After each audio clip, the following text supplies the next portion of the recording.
Welcome to this episode of The March Home. I'm Brian Anderson and my host, Amy. Thanks for tuning in with us today. We have our guest, Ellsworth Williams, Tony Williams. I go by Tony. Goes by Tony. Great to have you from Veterans Counseling Veterans. Thanks for having me. Welcome. So Tony, it's awesome to have it. So first of all, happy 4th of July to everybody who celebrated 4th of July yesterday. We're actually filming this the day before the 4th of July, so we're still talking about our plans that we're going to do. But let's start out with that. What are you doing for 4th of July this year? It's a good question. I live life by the hour. Seems like I think I'm going to spend time with my wife up in Western Chapel. I think I'm going to stay there. Nice.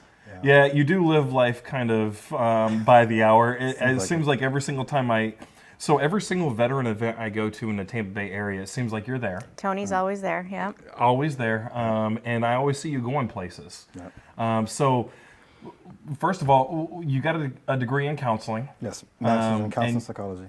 Counseling and psychology, and before you served in the military, you served in the Army for how many years?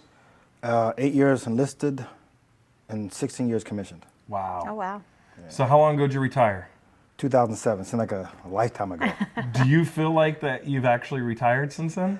Absolutely not. I'm sure somebody's going to coin it. If I had a T-shirt, it would say, "Retired but still active." Yeah. Yeah. You are extremely active. So what kind of pushed you towards the counseling role? What made you decide to go for that kind of degree? Well, one of the things is because of my background of being in the military for 20-something years, my dad was in the military 20 years, I knew that I wanted to do something that was going to still continue to take care of soldiers. Yeah. Right. And their families, and it's just by happenstance. My wife, she's a retired police officer, but when I met her, she was still on the police force, and she was in charge of the domestic violence and Megan's Law. Okay. And they had a program out there, and it's in New Jersey, Plainfield, New Jersey, Yep. where the first responders, they have a community, and the community be the first ones to engage with the victim of domestic violence. Yep. And so trying to relate to my wife or whatever, I said, okay, I'll be part of that service. Yeah. And that kind of introduced me to counseling because they told you at that time, yeah, well, you can't do anything because you're not a counselor. So all you can do is just take the information Right. and You pass can't it to the talk person. to somebody and but give you can't them go in there, advice, yeah, mentor, right. anything That like kind of that. got you That's involved what in the kind of beginning. turned that to the right. That's Yeah. the first. That's the first part, right there. Yeah. And now you've been down here in Tampa for a while, and you started Veterans Counseling Veterans. I was part of that group on Facebook before I signed off from Facebook there, but I saw so much interaction that was going on with counselors on there. What is Veterans Counseling Veterans? Why'd you create it, and why is it needed? So one of the things that I noticed when I was going to school, getting my master's in Troy, I actually went to my master's in Troy University, up in Orlando, and ended up interning down here at the VA. Okay. So I was the first from Troy to actually be accepted as an intern at the James A. Haley Oh, VA. okay. Okay. And I interned at the suicide prevention team. And I kept saying to myself, why can't we do this? 'Cause everybody I was running into were not veterans. And I felt like when I look at the narrative, it's like we're always getting help but not giving help. And when it comes to counseling, I says, why can't we do this? Right. And that's what started the thought process of us doing the same thing. And when I finally graduated, I said, I said, let me do it. Let me see how, and that's kind of how it started. That was like almost 3.5 years ago. So what's the mission of Veterans Counseling Veterans? Is it getting more veterans into the VA system or into counseling roles for other veterans? What is it that you guys promote? Well, it's got 4 main functions. Okay. And the acronym is called TEAMS, right? Oh, nice. So T is for training. Okay. The E is for education. Okay. The A is for advocacy. Yep. And the M is for mentorship. Okay. And the S is for service. I like it. So depending upon where you see me is where you'll see a different kind of focus. Yep. Okay.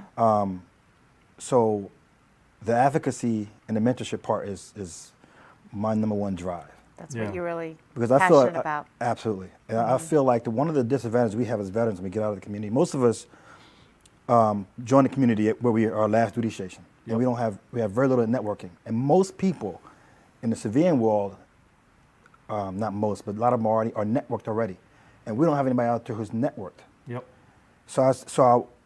that's one thing. So not just, the VA, that was my first focus, of saying, hey, why aren't there more veterans in the VA? You keep touting this number. Right. But then when I look at us as counselors, it's like there's a study just came out about 2 years ago where they looked at the military experience for all the mental health providers. Yeah. And psychiatrists had number one, they were 10%. Then came licensed professional counselors, 8. Then it went down to the 3s and 4s of them have military experience. Let me wow. ask this real quick, because the vet centers, they pride themselves on veterans counseling veterans, right? Is the vet centers, are their ratios a little bit different than Yes. the rest of mental health within the VA, right? Absolutely, the vet centers, and that's the thing. The vet center came in afterwards, right? So Yep. there's actually there's not a great working relationship between the VA and the vet center because they're kind of different. Yeah. That's why you It's notice all- most veterans and out there. That's always, so we got to bring this up. Check this out.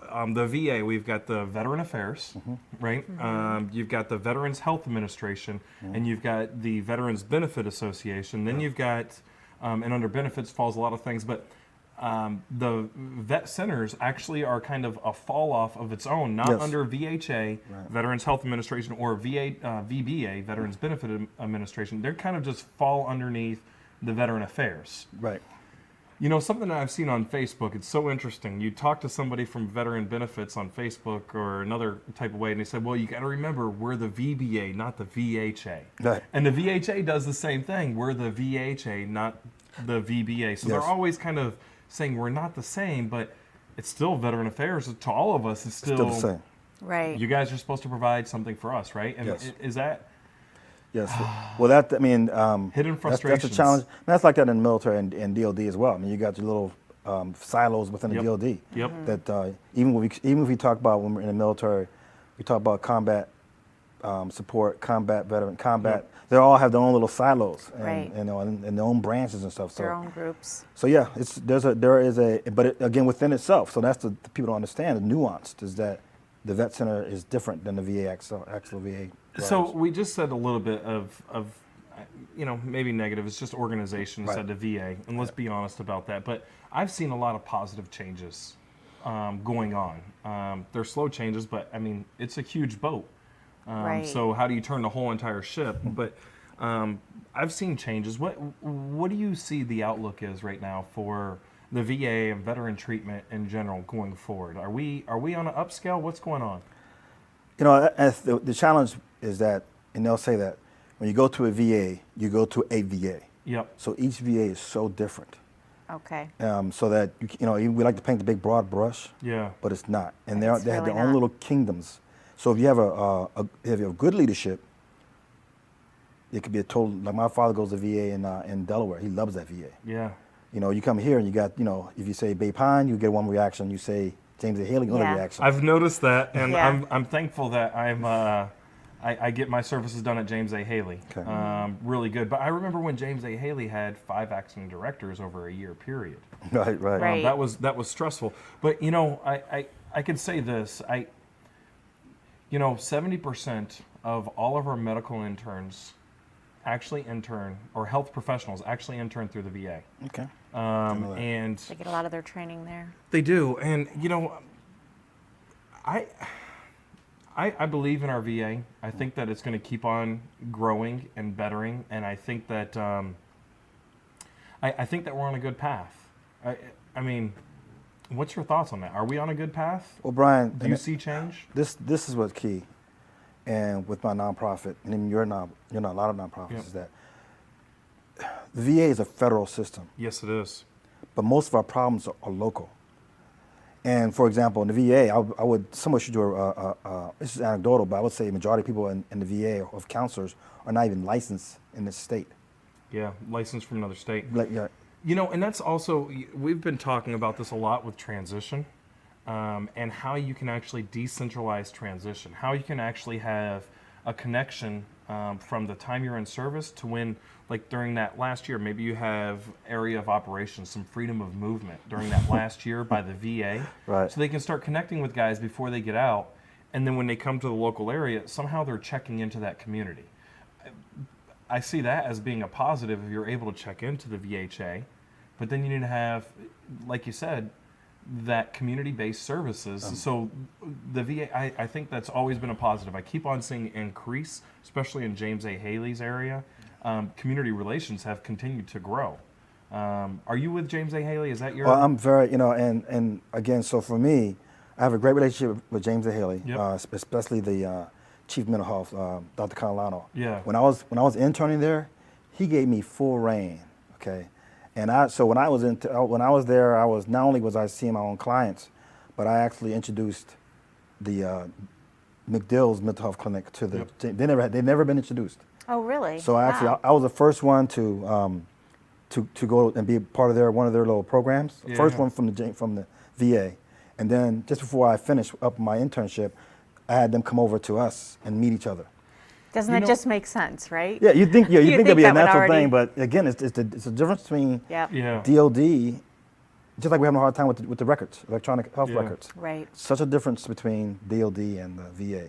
You know, I got to tell you, Joe Battle, who's the director at James A. Haley, I've been a big fan of his. I truly appreciate what he's been doing. We've got him for a couple more years. And Joe, great job over there. You and your leadership, you just heard it from mental health side and across the board. I think you guys are doing a great job. I know that there's still wrinkles in any organization there are, but I'm really proud that that's my VA.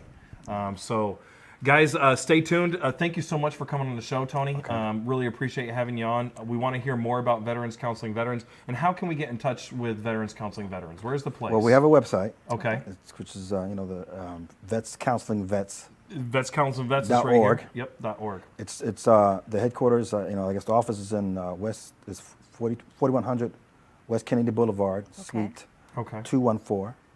We're going to put that up there on the screen for you guys. You see it right here. You can reach out to Tony, go through his website, check out Veterans Counseling Veterans. And if you're a veteran who's a counselor, Yes, a absolutely. mental health counselor of some sort, licensed, or going through that Social worker. process, going through school, join this group. They have a Facebook page too. It's an inner group, and there's a lot of people talking back and forth. So a lot of useful information. We can't thank you enough for being on the show. Thanks for having me. Stay tuned for our next segment. We've got some special guests that you guys will get to see. And remember, happy 4th of July. Ever need a doctor after hours? Well, searching won't help. But what do? You could go to the urgent care or ER, but if only there was a better way. Introducing the MNO Plus Card. No waiting rooms, no copay, no consultation fee, giving you 24/7 access to a doctor by phone or online. It's easy to get started with affordable plans starting at $15 a month for a family of 5.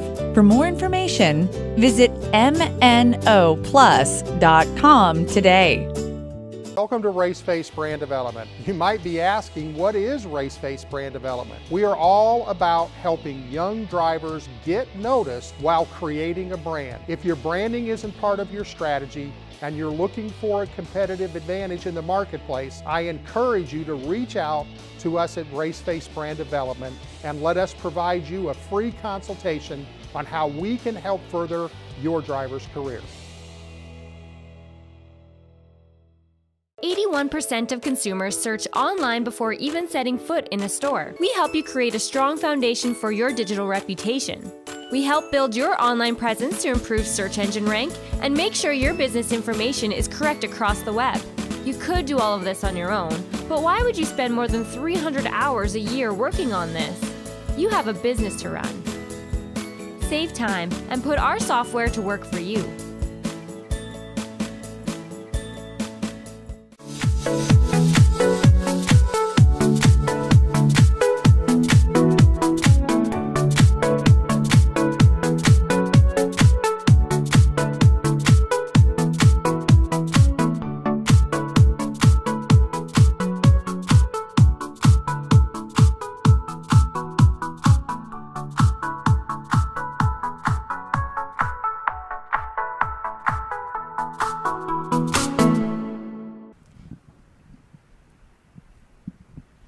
Oh, I'm going to get you both talking. This is what we'll do is when it's time to ask the next person, I'm going to say switch, and you just hand a mic over. Okay? Okay. Switch is the key word. Yes. In 5, 4, 3, 2. So last night, 10:45? 10:45, I got this awesome delivery, me and my sister lives here locally, awesome delivery of my brother, Jason Anderson, his two daughters, Jade and Arabella, and my dad, who's not here he's making some pinto beans right now. Is that what he's making? Making some pinto beans, but they all came down for the 4th of July, and I'm pretty proud of my family. So my father served in the Marine Corps for 24 years. My mother, who's not here, she served in the Navy for a few years. My brother served in the Air Force for 8 years. So we've got a very strong military family, and I'm just honored to have you guys as part of the show. Well, thank you. So Jason, you and I grew up, well, I was born at Cherry Point, North Carolina. You were born Norfolk, Virginia. and then we grew up at Camp Lejeune. Yep, we went to Camp Lejeune High. We're a Devil Pup. That's right. Devil Played Pups. football. I love football over there. So the Devil Pups. So it was. How did the league go for football on Camp Lejeune? We had. Well, we had, when we were little kids, we had Devil Dogs and Bulldogs. Yep. That was throughout middle school. Then we went to high school, played out throughout high school. For the Devil Pups. Devil Pups. So it was Devil Dogs. It was Devil Pups. No, it had to be another name. We had Devil Dogs and Bulldogs. That's That's middle what it was. school. Yeah. And that was the Pop Warner League that we played. Yep. And you remember playing the Paris Island Redskins? Oh yeah, we went to Paris Island like maybe once or twice, and they came and visited us a few times. And Something special. That was always a good time. yeah. So we both got to go to. You didn't go to Brewster Middle School. I did. I went to Brewster. You went to Brewster? Yeah, I went to Brewster. I think I got there my seventh and 8th grade year, Okay. and then went to high school in Lejeune. At Lejeune High School, and you graduated from Lejeune High School. That's correct. No kidding. Then you joined the Air Force. Yes, I did. So listen, I got to tell you, in this short interview, I've just heard the most words out of my brother for the last year. So we're getting the best right now. It's good. So we went to Lejeune High School, and then afterwards you joined the Air Force. That's correct. So tell me a little bit about your Air Force career. Where was your first duty station? Well, I started off. I joined in July of '98. I was air crew life support. Went off to North Dakota. Minot, yeah. North Dakota. Wow. Did not like it there. Finally got orders to Korea. Spent a year there. Then Florida. After Florida, we went to, which is where I had Jade at Florida. Then So you're you're visiting for the first time, but you're a Florida she was born native. in Panama City, Florida, at Tyndall Air Force Base. Did you visit it? Have you visited it yet? Oh, past it. Oh, wait a second. I was supposed to say this. We have a microphone on stage, so every single time it's switching for the girls, I have to say switch. So Arabella has it right now. I'm going to say switch. Have you visited where you were born yet? Nope. No. I have not. So this is the first time visiting Florida. You've been here for all of maybe 14 hours. Well, actually, you drove through the state. Yeah. So what do you think of your home state so far? It's very pretty. Is it? Yeah. And warm. Yeah. Are you Yeah. going to go to the beach or anything? What's your plans? I hope to visit the beach. Maybe we can do that on the 4th. We can take them to the beach or something. To the beach and shoot off some fireworks. You're not allowed to do it at the beach, though. No matter what your dad says, don't follow his instructions. All right, so you deployed a couple of times too, right? Yeah, went to Iraq, Qatar, went to a couple places like that. So before we get into the Iraq piece, you deployed. Did you deploy out of Florida? Did you deploy out of England? I deployed out of England. That was where pretty much my career was finishing up, was England, and then went a few times in England because I spent 3 years there. So one of your kids was born in England, right? Switch. So you were born in England. Yeah. How cool is that to tell friends? Well, sometimes you don't believe me at first. When you tell them that you were born in England? Why don't they believe you? Do you tell them that your dad and mom were inside because your mom was in the military too, right? Mm-hmm. Is that kind of cool? Like, I would think it would be cool. Yeah. Yeah. You So don't have a British accent. No. she wasn't there long enough. Did you leave before you were very old then? I don't know. I don't remember anything She there. left when she was about, I want to say, 6 or 7 months years old. Oh, geez. Yeah, yes, she of was course. born at the very end of my tour there. Yeah. So before we get into your deployments, you lived off the market there in England, didn't you? You lived out in town. You didn't live on a base, or how did? We started off, out in the town. We had bought this little house out there, nice little house, and we lived there for a little while. And then after my next deployment, like their mom, that she got out of the military, and I was going to go to I think it was Iraq at the time. They decided to go back to Live in the States. live in the States while I went and served my time in Iraq, and then I came back, and Was that your last deployment? that was my last deployment. So this is where we get to the story. So his last deployment was my first deployment.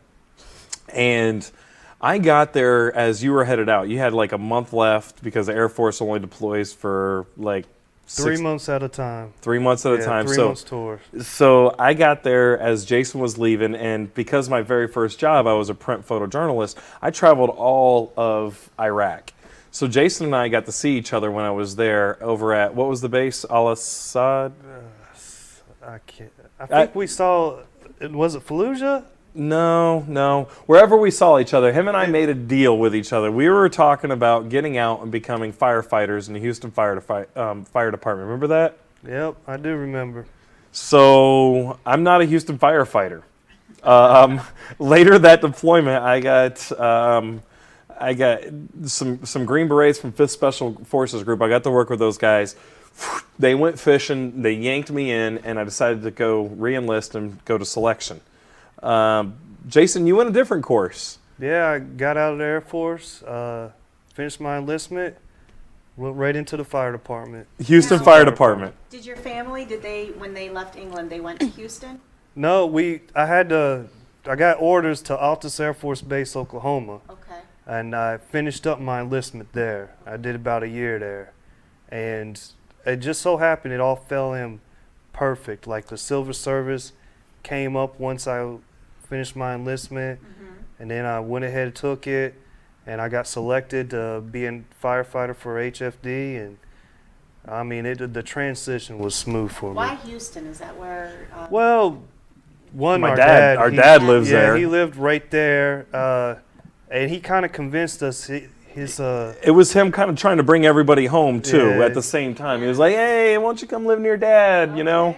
And plus he was talking about the Houston Fire Department has a great retirement They have plan. amazing benefits. Benefits. They're well known. I mean, Yeah. across the country. Let me ask you though about the Houston Fire. Like you're working there now. How's the benefits? I saw something about you. Is there something controversial going on with that, or When you get politicians involved, everything's politics? yeah, Let's leave it at that. So. You're now a Houston firefighter. Our dad lives down there. He was a Marines for 24 years. Girls, let me start with you, Arabella, before I pull out that switch word. You've got a whole family of people who've served in the military. Does that bring in some pride for you? What's that like? Like, how do you feel about that? I don't know. You don't know? I guess like it's like really cool, but I mean, I don't want to serve in the military. I don't know yet, because I kind of want to go straight to college after I'm done with high school. And there's a lot of folks that go straight to college right after high school, and they still join the military. So, the reality is our military, 1% of America serves. It's such a small population of people. It's not for everybody, but it's pretty cool that you've had family members as close as your dad and your mom serve. Am I right, Switch? And your grandma and your grandpa. And your Yeah. uncle. Yeah, we do have a lot of family members who served in the military. And I think it's like very cool because I get to hear stories from my grandpa down in Wisconsin about what his experience in the military. Yep. Does Paw ever talk about, like, how does he talk? Paw's our dad. How does he talk? Like, do you see military in him? Yes, I do. Like, what things does he do? Or any one of us, what do we do? Like, what do you see in us that's military? Oh gosh, okay. Let me think. I don't know, you guys have very authoritative, like, when you walk in, you just want to, like, behave yourself. That's a good thing. Be a military dad, because you got kids who say, okay, I'm going to be good. Yeah. That's why you two are so well behaved at Siemens. That's just in front of y'all. So what's going to be the highlight? What do you guys want the highlight to be of your Florida trip? I don't know. I think I just want to be able to see where I was born and experience what it's like being here for a little bit. Nice. What about you? Well, this is my first time in Florida, so I really don't know what's here. We got beaches. We got beaches. We got fireworks. We've got fireworks. I've been on a beach, and like, I really don't like the sand there. Oh, Clearwater Beach got some good sand. Honestly, it's great. It's a great time to celebrate the 4th of July. I think that this is one of the funnest holidays. My second favorite holiday, personally, is Veterans Day. That's my second favorite holiday. So, well, maybe it's my first favorite. Yeah. Maybe it's my first favorite. Most meaningful is Memorial Day. But these are all good holidays. So what happens during Veterans Day for you guys while you're in school? Because you have families that's related, and I'm sure, is it brought up to you guys? Like, is it brought up in general? Do you get to say, hey, my dad served or my mom served? Does anything like that happen? How's it work? We usually have a big dinner and our grandpa throws it Oh, at his nice. house. Yeah, Oh, that is nice. but that's about it. And Jason, like when you're in Houston, what do you see? Like, is Houston a city that like celebrates? Have you seen them celebrate veterans? And what do you see inside the community over there? 'Cause yeah, it's different from here.